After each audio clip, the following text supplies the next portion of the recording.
ሰላም ጤና ይስጥልኝ ውድ የዲያስፖራ ፕላስ ቤተሰቦች፣ በአሁኑ ሰዓት እንግዲህ ከዩኬ የስደት ሕግ ዙሪያ ትልቅ መነጋገሪያ የሆኑ ሁለት ትልልቅ ኢሹዎች በዚህ ሳምንት ውስጥ እየተወሩና እየተነገሩ ይገኛሉ። አንደኛው ከሆም ኦፊስ ለአንድ የኬር ሰራተኛ ወይም ደግሞ ጥገኞች እነዚህ ቤተሰብ ዲፔንደንት የምንላቸው እየተላከ ያለው አስቸኳይ የሆነ ማሳሰቢያ ሲሆን፣ ሁለተኛው ደግሞ በተቃራኒው ለብዙዎች ተስፋ የሚፈነጥቀው አዲሱ ቋሚ የመኖሪያ ፍቃድ ማለትም ኢንዲፋይናይት ሊቭ ቱ ሪሜን ማለትም ILR አዲስ መመሪያ እያቀረቡ ይገኛሉ። ጥሩ ኦፕሽን ነው ብሎ እየተነገረን ይገኛል።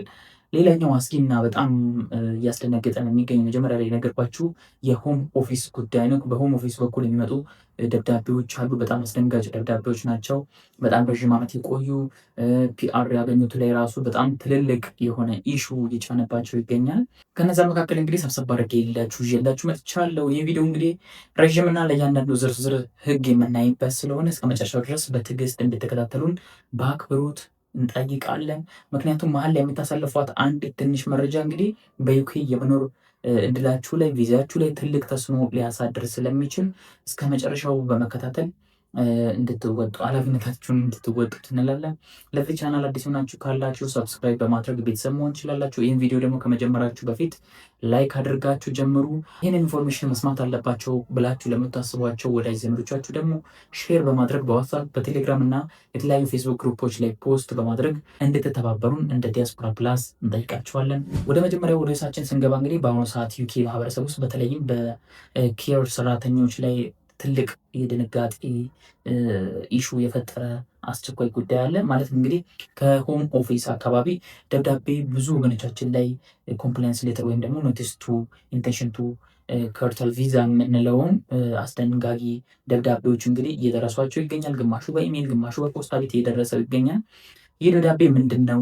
ለምንስ ነው በአሁኑ ሰዓት መላክ ያስፈለጋቸው የሚለውን ደግሞ እስኪ እንመልከት። ምንድን ነው እያሉ ነው ያሉት? በመጀመሪያ እንግዲህ ዋናው ጉዳይ ተብሎ እየተነገረ ያለው የዩኬ መንግስት እንግዲህ ላለፉት ወራት ጀምሮ ስደተኞችን ቁጥር ለመቀነስ እጅግ ጥብቅ የሆኑ ህጎችን ሲያወጣ እንደነበር ይታወሳል።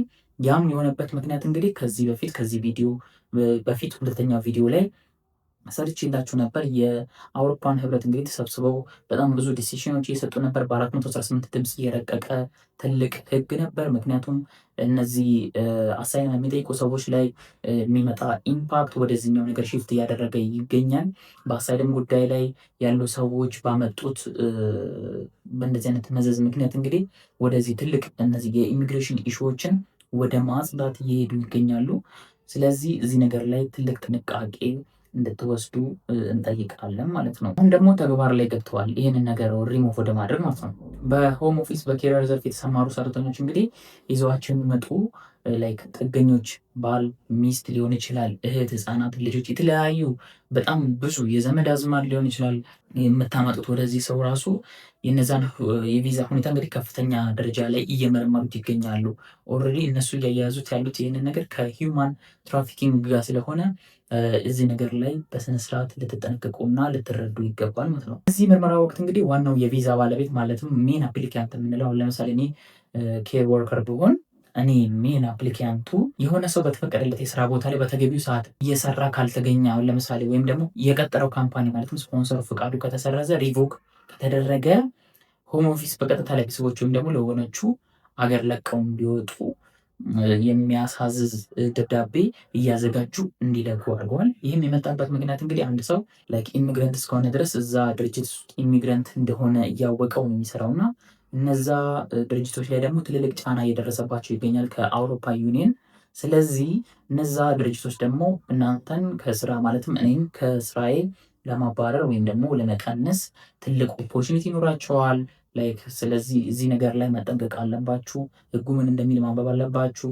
ምን ያክል ውል እንደተፈራረማችሁ፣ ኮንትራታችሁ እስከመቼ እንደሆነ ትልልቅ የሚባሉ ኢሹዎችን ከአሁኑ ወደኋላ መመርመር ሊኖርባችሁ ይገባል። እንግዲህ እዚህ ጋር በደንብ ማስተዋል ያለባችሁ ነገር አንዳንድ ጊዜ ዋናው ሰራተኛ ስራው ላይ እያለ እንኳን በጥገኞቹ የሚነሱ ጥቃቅን የህግ ጥሰቶች ወይም ደግሞ የቅጥር ሁኔታዎችን በመቀነስ በ60 ቀናት ውስጥ ሀገር ለቀው መውጣት አለባቸው የሚል ትልልቅ የሆነ ውሃ ማያነሳ የሆነ ህግ እያመጡ ስለሆነ እዚህ ነገር ላይ በጣም ፎከስ አድርጋችሁ መስራት አለባችሁ ማለት ነው። እነዚህ ደብዳቤዎች እንግዲህ ለህፃናት ሳይቀር እየደረሱ ይገኛሉ። ይህ ጉዳይ ብዙ ቤተሰቦችን እየበተነና ከፍተኛ ስነ ልቦናዊ ቀውስ እየፈጠረ ይገኛል። ማለትም እንግዲህ አሁን ለምሳሌ ከመሀል ዩኬ ተነስተው ወደ ጀርመን፣ ወደ ፈረንሳይ፣ ወደ ጣሊያን ምናምን ነገር ፍሎ እያደረጉ ያሉ ፋሚሊዎች አሉ። በጣም ብዙ ይሄ ነገር ሀፕን እያደረገ ያለው እንግዲህ በሳውዝ አፍሪካ በተከሰተው ኢሹ ጋር የሆነ የመመሳሰል ነገር አለው። እነዚህም ላይክ ወደ እነዚህ መጤ የሚሉትን ነገር ሪያክት ለማድረግ ደግሞ በእነዚህ ይብሳል ሪያክት ለማድረግ እያሰቡ ነው። ታዲያ በጣም ከባድ ነገር ነው ይሄ ነገር፣ ምክንያቱም እኛ ላይ ምን ያክል ኢምፓክት ሊኖሩ እንደሚችል እናንተ የምታውቁት ነገር ነው። ብዙዎቻችሁ ደግሞ በጣም የሚያስቅና የተለያዩ ቪዲዮዎች ኮመንት ላይ እያየሁ ነበር፣ የሌላ ሰዎች ቪዲዮ ላይ ምንም ነገር ሀፕን እንዳልተደረገ ገና እስኪደርስባችሁ የምጠብቁ ሰዎች አላችሁ።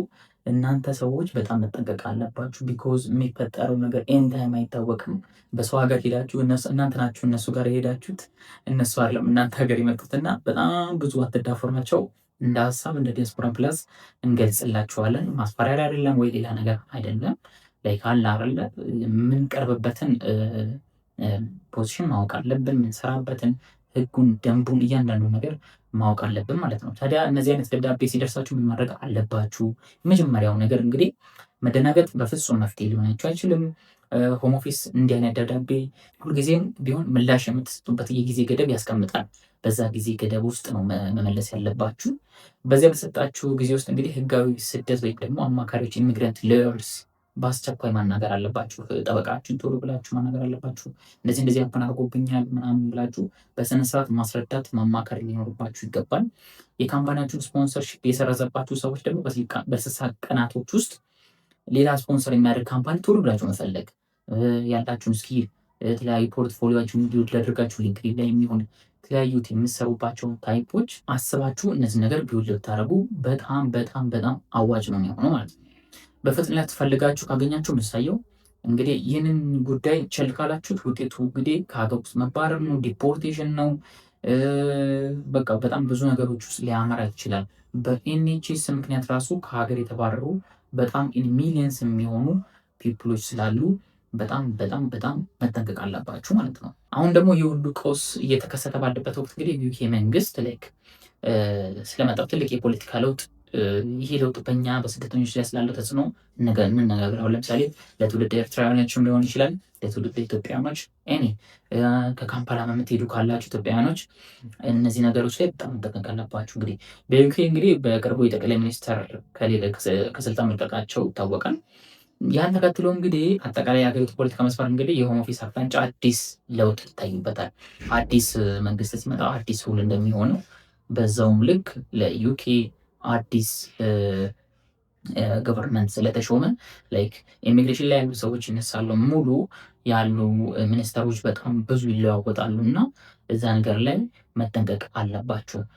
ጉዳቱና ጥቅሙ በጣም ትልቅ ነው። ቀደም ሲል የነበረው አስተዳደር እንግዲህ የስደተኞችን ቁጥር በከፍተኛ ሁኔታ ለመቀነስ በጣም በጣም በጣም በጣም ቆራጥ ነበረ። አሁን ላይ ነው እንደውም እየበረታ የመጣው እንጂ ትንሽ ላላ ያለ ነገር ነበር። ከዛሬ 4 ዓመት በፊት የነበረው ምናምን ኢሹ በጣም ላላ ያለ ማንም ሰው ተነስቶ የሚሄድበት በጣም ብዙ ሰው ፍሎ የሚያደርግባት እንደውም ከዛ ጭራሽ ወደ ካናዳ በፖይንት የሚላክባት ሀገር ነበረች። ዛሬ እንግዲህ እዛው የምትቀሩበት ጭራሽ ከዛ ደግሞ የምትባረሩበት ታይም እየመጣ ይገኛል እና በጣም መጠንቀቅ አለባችሁ ማለት ነው።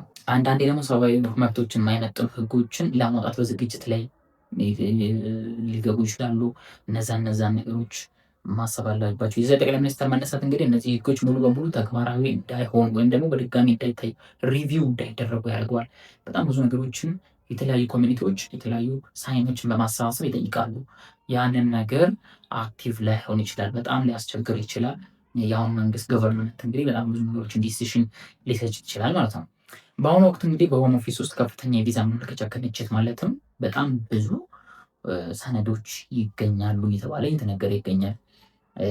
በፖለቲካው አለመረጋጋት ምክንያት እንግዲህ የቪዛ ውሳኔዎች እየዘገኙ ይገኛሉ። እንደገና ደግሞ ይህ መዘግኘት በአንድ በኩል ሰዎች ለረዝም ጊዜ ትዕግስት ሳይኖራቸው እንዲጠብቁ ያደርጋል። ወደ ሀገራቸው በቃ ብመለስ ምን ያገኛል የሚለው ነገር ይፈጥራል። በሌላ በኩል ግን ህጋዊ መብታቸውን ለመጠበቅና አዳዲስ መመሪያዎችን ለመጠባበቅ ተጨማሪ የሆነ ጊዜ ይሰጣቸዋል። ስለዚህ አሁን ያለው ፖለቲካ እንግዲህ የአየር ሁኔታው በጣም የሆነ መንገራገጭ መናገር ስላለው ከተወሰኑ ፎታዎች በኋላ እንግዲህ የሆነ አዲስ ነገር ይዘን እንመጣለን የሚል ነገር እያወሩ ይገኛሉ። በጣም ብዙ ብዙ ብዙ ብዙ ሰው ብዙ በአሁኑ ማክሲመም 216 ከዛኛው ሳምንት 216 የሚሆን በጣም ብዙ ኢሹዎች እንደዚህ አይነት ኢሹ አጋጥሞ እዚህ አፍሪካን ሀገራት የተለያዩ አረብ ሀገራት ፍሎ የሚያደርጉ በጣም ብዙ ዲፖርት የሚደረጉ ሰዎች ስማቸው ሊስት ተደርጎ ነበር እና በጣም የሚያሳዝንና በጣም የሚደብር ነገር ነው በአንድ ሳይድ ስታዩት ማለት ነው። ሌላኛው አስደሳችሁና በጣም አሪፍ ነው፣ በጣም ጥሩ ነው፣ ይህንን ነገር መስማት አለባቸው ብዬ ይዤ የመጣሁት እንግዲህ ሰምታችሁትም ሊሆን ይችላል። እንግዲህ እንደ አዲስም የምሰሙት ካላችሁ እንግዲህ አዲሱ የቋሚ መኖሪያ ፍቃድ መመሪያ እንግዲህ አዲስ ተስፋ ይዞልን መጥቷል። ላይክ ምንድን ነው ይዞ የመጣው? ምንድን ነው ይህ ነገር ሲወራ የነበረው? በተለያዩ ስካይ ኒውስ ላይ እያየሁት ነበረ። በጣም ብዙ ነገር እያወሩለት ነበረ። ተስፋ ሰጪ ወደሆነው ክፍል እንግዲህ ስንሸጋገር ስለ አዲሱ የቋሚ መኖሪያ ፍቃድ ወይም ደግሞ የኢዴንፊት የምንለው ላይክ የአይኤልአር የምንለው አዲስ መመሪያ እንግዲህ ቀደም ሲል ይፋ ሲደረግ የነበረው ለረዥም ጊዜ ለምሳሌ 15 ዓመታትን ዩኬ ውስጥ የኖሩ ስደተኞችን ቋሚ መኖሪያ እቅድ ውስጥ ገብቷል። ታዲያ እነዚህ አሳይለም 20 ዓመት ምናምን ነገር ተደርጎባቸው ነበርና ያ በጣም በጣም በጣም ቀንሰውላቸዋል ወይም ደግሞ እንቀንስላቸዋለን የሚል ከውስጥ በጣም ብዙ ኢሹዎች እየተነሱ ይገኛሉ። የቀረበው ፖሊሲ አማራጭ እንግዲህ ምን ይላል የሚለውን ነገር ልንገራችሁ። በመጀመሪያ እንግዲህ ኦፊሻል ሳይታቸው ላይ የሚያወጡት መንግስት በሀገሪቱ ውስጥ ለረዥም ጊዜ የሚኖሩ ታክስ የከፈሉና ምንም አይነት የወንጀል ሪከርድ የሌላቸውን ስደተኞች በቀላሉ የቋሚ ነዋሪነት የሚያሸጋግርበትን አዲስ መመሪያ እያዘጋጀ ነው። ላይክ እንደ ሉቶሪ ማለት ነው። በቃ ኦልሬዲ ይሰላና ምን ያክል ታክስ ይከፍላሉ፣ ምን ያክል ወንጀል፣ ምን ያክል ሁሉ ነገር ሪስፔክት ያደርጋሉ። አስ ፖይንት እንደ ካናዳ ሊይዙት እያሰቡ ነው። ስለዚህ የምትሰሯቸውን ነገሮች ከአሁኑ የምትጠነቀቁ እንደ ሀሳብ እንመክራለን ማለት ነው። በተለይም ደግሞ በኬር ሴክተር ለብዙ ዓመታት በታማኝነት ያገለገሉ ሰራተኞችን ከዚህ ቀደም ይከለከሉ የነበሩትን መብቶችን የሚያስከብረው አዲስ አቅጣጫ እየተቀመጠ ይገኛል። የ15 ዓመት ነዋሪነት ላይ 50 years ሎንግ ሬዚደንስ ሪትን የነበሩትን አንዳንድ አሻሚ ነገሮች ለማጣራት ሆም ኦፊስ አዳዲስ ማሻሻያዎችን እያደረገ ይገኛል። ድጋሚ ደግሞ በአዲስ ህግ ማለትም በአዲስ መመሪያ መሰረት የቪዛ ፎርማቲንጎችን ጠብቀው ለሚኖሩ ወገኖቻችንን ይህ የዚህ ፐርማነንት ሬዚደንስ ማለትም አይኤልአር ማመልከቻ ሂደቱ በይበልጥ ፈጣን እንዲሆንና ቶሎ ኦልሬዲ የሆነ አመቱ ሊቀንሱት ነው። ትልቁ ፋክት እዚህ ጋር ነው። ውስጥ ላይ የሚያሹት ኢሹ ምናምን እንደዚህ ልናደርግ ነው፣ ትንሽ ጠብቁን፣ እንደዚህ ልናደርግ ነው፣ እንደዚህ ልንፈጥር ነው የሚሏት ኢሹ ኦልሬዲ ይህን ረዥም የነበረውን በጣም አጓጉል የነበረውን አመት ሊቀንሱት እንደሆነ እንግዲህ በጣም በጣም በጣም የቪዛ ፎርማቲንግ ሂደታቸው ላይ የተናገሩት ይገኛል። ውስጥ ሴኔቶችም የተለያዩ ፓርላመንት ኢሹዎችም እየተናገሩት ይገኛሉ ማለት ነው።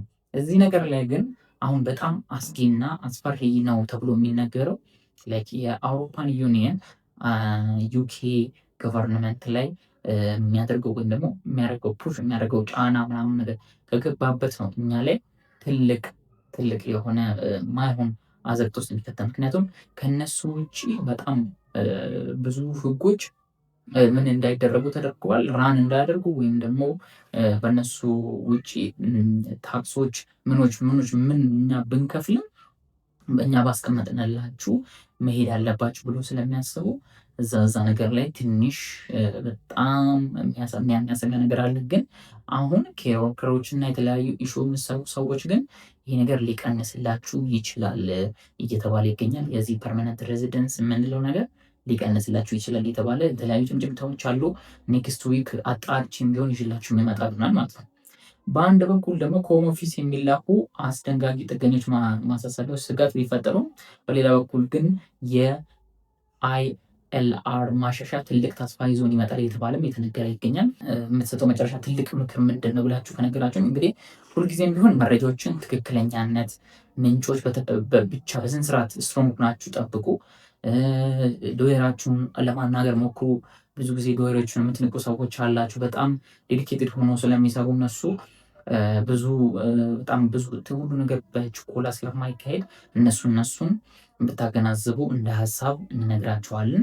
በዩኬ ውስጥ እንግዲህ ህጋዊ ሆነው ለመቀጠል እንግዲህ ህጉን ማክበር፣ ሰነዶችን በአግባቡ ማሟላት፣ ዘግይቶ አለመገኘት 100% በቃ ፐርፌክት ሆኖ መገኘት ነው የሚፈልጉት እና እባካችሁ በጣም በጣም በጣም በጣም ሪስክ መጀመሪያው እንግዲህ በሆም ኦፊስ ጉዳይ እንግዲህ በጣም ብዙ አሁን አፍተር ብዙ በጣም ትንሽ አመት በቆየ ቁጥር ራሱ የሚያመጡት የሆነ የማይሆን ህግ ስለሆነ ከአሁኑ ተጠንቅቃችሁ በዚች በአይኤልአር ሂደት እንግዲህ ቶሎ ብላችሁ ማንነታችሁን ቶሎ ብላችሁ ዜግነታችሁን ለማግኘት ዴዲኬትድ መሆን አለባችሁ። አሁን ጊዜው የእናንተ ነው። ሊቀንሱ ይችላል። በሌላ በኩል ብትጎዱም በዚህ በኩል ደግሞ ተስፋ የሚሰጠን ነገር የተነገረ ስላለ ሁላችሁም ተጠንቅቃችሁ መጓዛችሁን እንዳትረሱ እንላለን። በቀጣይ ቪዲዮ እስከምንገናኝ ድረስ ለዚህ ቻናል አዲስ ሆናችሁ ካላችሁ ሰብስክራይብ በማድረግ ቤተሰብ መሆን ትችላላችሁ። የተለያዩ የምታውቋቸው ኢንፎርሜሽን ካሉ ደግሞ ለትውልደ ኢትዮጵያውያን እና ትውልደ ኤርትራውያን ወንድሞቻችን እዚህ ኮመንት ሴክሽን ስር አንዳንድ ኢሹዎች የማያውቁትን ኢሹዎች ስለሚጠይቋችሁ እነዛን ነገሮች ፊድባክ በመስጠት ምናምን አግዟቸው። በቀጣይ እስከምንገናኝ እንግዲህ ቸር ሰንብቱ።